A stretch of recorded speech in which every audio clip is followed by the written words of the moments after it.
Ayan na naman mga kababayan, ito na naman isang pambubudol ng Marcos administration. Kung titignan ninyo, magsa-search kayo, no? Okta Research Survey, ito yung mga lalabas. Ayan, tumaas ang bilang ng mga Pilipino na nagsasabing pro-Marcos sila. At kung makikita ninyo, kung i-open ninyo ito, isa pong malaking pambubudol. O, tignan natin, halimbawa ito. Ng 2024, batay ito sa tugon ng masa survey na isang independent at non-partisan organization. Umalo sa 38% ang nagsabing pro-Marcos sila o suportado nila si Pangulong Ferdinand R. Marcos Jr. at administrasyon nito. Mas mataas ito kung ikukumpara noong una at ikalawang quarter ng 2024. Nangangahulugan ito na patuloy na pagdami ng Pilipinong sumusuporta sa pamahalaang Marcos. Grabe kayo ng budol. Patuloy namang nababawasan ang mga Pilipinong sumusuporta sa pamilya Duterte at kanilang kaalyado. Naitala ito sa 15% na 1% mas mababa kumpara noong Abril hanggang Hunyo.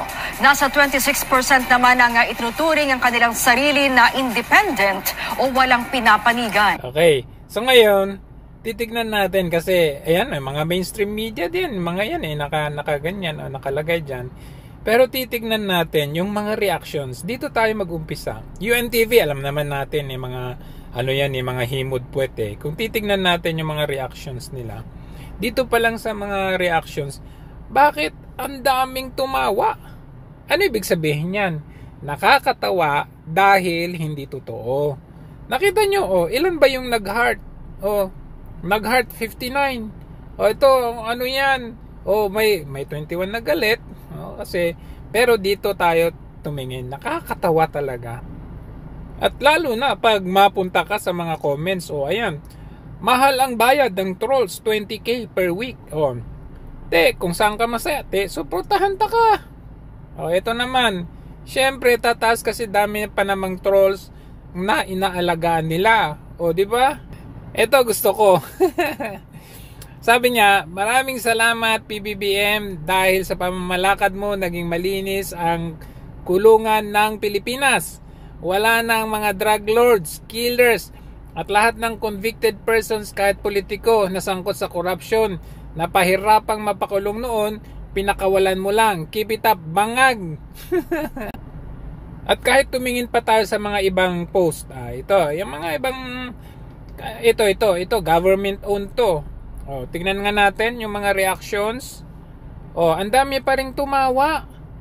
Ayan, ibig sabihin ito yung mga hindi naniniwala kasi ginuguyo na naman nila ang taong bayan. Tingnan natin yung iba. Tingnan natin, may nagsabing fake news. Okay, tingnan natin. Ito, GMA ito. DZBB, GMA, sabi, ayan. Tignan natin. Although konti lang yung nag-ano dito, pero tignan, mas marami pa rin ang tumatawa. Dito, kaya dito sa Philstar, alam naman natin kung saan ang Philstar na to. Tignan natin kung ilan ang tumawa. Mas madami talaga ang tatawa dito. Ayan, 2.5. Nag-like 600. Nag-heart 41. Next, ano nangyari? May galit.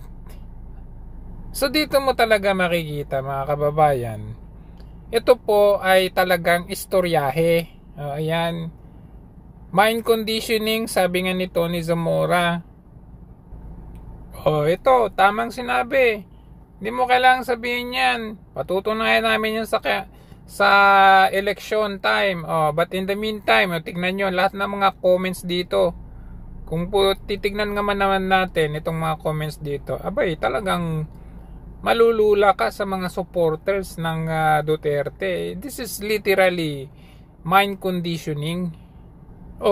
Dito breaking news pa daw. Philippine News Agency, pag tignan mo naman, 3,300 ang tumatawa. 318 lang ang nagla-likes 50 lang. Ibig sabihin 50 lang kayo. Talagang mga to, lulukuhin pa ninyo yung taong bayan.